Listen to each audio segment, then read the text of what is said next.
क्या आपने ध्यान दिया है कि हमारे समाज में कुछ पारिवारिक संबंध धीरे धीरे अदृश्य हो रहे हैं? पहले हर बच्चे के माता पिता के अलावा चाचा, ताऊ, बुआ, मामा, मौसी जैसे ढेरों रिश्तेदार हुआ करते थे, लेकिन अब ये सभी मानो विलुप्त प्रजाति होते जा रहे हैं। भारतीय परिवारों में रक्त के कुल 5 रिश्ते समाप्त होने की कगार पर हैं। 1-2 पीढ़ी बाद संभवतः ये सभी संग्रहालय में सजा दिए जाएंगे। केवल अंकल और आंटी बचेंगे। इसे इस तरह समझा जा सकता है, यदि किसी दंपत्ति के 2 पुत्र और 2 पुत्री हैं, तो उनके सभी 5 रिश्ते यानी ताऊ, चाचा, बुआ, मामा और मौसी होंगे। यदि 2 पुत्र हैं लेकिन पुत्री एक ही है, तो उनकी जो संतानें होंगी उनकी कोई मौसी नहीं होंगी। माँ के बाद बच्चों की कोई सबसे सगी महिला होती हैं, तो वो मौसी ही होती हैं। यदि किसी के 1 पुत्र और 2 पुत्री हैं, तो चाचा और ताऊ के रिश्ते नहीं होंगे। यदि 1 बेटी और 1 बेटा है, तो उनकी संतानों का न तो कोई चाचा होगा, न ताऊ, न मौसी। यदि 1 बेटा या 1 बेटी होती है, तो वो पूरी तरह से अकेला होगा। माता पिता के बाद उसका कोई रक्त संबंधी नहीं होगा।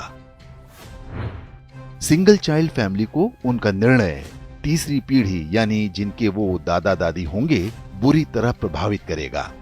उनका पौत्र या प्रपौत्र इस संसार में अकेला होगा। उसे अपने रक्त के रिश्ते की आवश्यकता होगी, तो इस पूरे ब्रह्मांड में उसका अपना कोई नहीं होगा। इसलिए दंपत्ति को सिंगल चाइल्ड के निर्णय पर गंभीरता से विचार करना चाहिए। ये न केवल हमारे बच्चों को एकाकी जीवन जीने को विवश करेगा, बल्कि हमारी हिंदू परिवार व्यवस्था को भी नष्ट कर देगा। पश्चिमी देशों में सिंगल चाइल्ड पॉलिसी भारत से पहले आरंभ हो गई थी। वहां पर इसके भयावह परिणाम सामने आने लगे हैं। ब्रिटिश विद्वान डेविड सेलबॉर्न ने एक पुस्तक लिखी है जिसका नाम है द लूजिंग बैटल विद इस्लाम। इसमें बताया गया है कि पश्चिमी समाज पर इस्लाम का अधिकार होता जा रहा है और इसका सबसे बड़ा कारण एक शक्तिशाली परिवार व्यवस्था का अभाव है। यूरोपीय देशों में परिवार नाम की संस्था लगभग समाप्त हो चुकी है। लोग विवाह करना पसंद नहीं करते।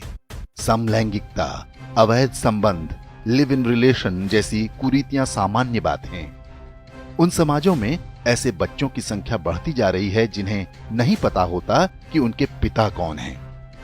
बूढ़े माता पिता को घर में रखने को कोई तैयार नहीं। ओल्ड एज होम में उनका बुढ़ापा बीतता है। यूरोपीय देशों में आज राजनीतिक दल परिवार को बचाने का वादा अपने चुनावी घोषणा पत्र में करने लगे हैं। ऑस्ट्रेलिया में तो फैमिली फर्स्ट नाम से एक राजनीतिक दल भी बन गया है। पश्चिमी देशों के समाजशास्त्रियों की सबसे बड़ी चिंता ये है कि परिवार व्यवस्था को कैसे बचाया जाए। इस सब के लिए उनके पास यही सुझाव है कि एक से अधिक बच्चे पैदा हों। अब यही चुनौती भारतीय समाज के सामने भी खड़ी होने जा रही है। क्या हम समय रहते सतर्क हो पाएंगे या हमारे साथ भी वही होगा जो पश्चिमी देशों के साथ हो रहा है?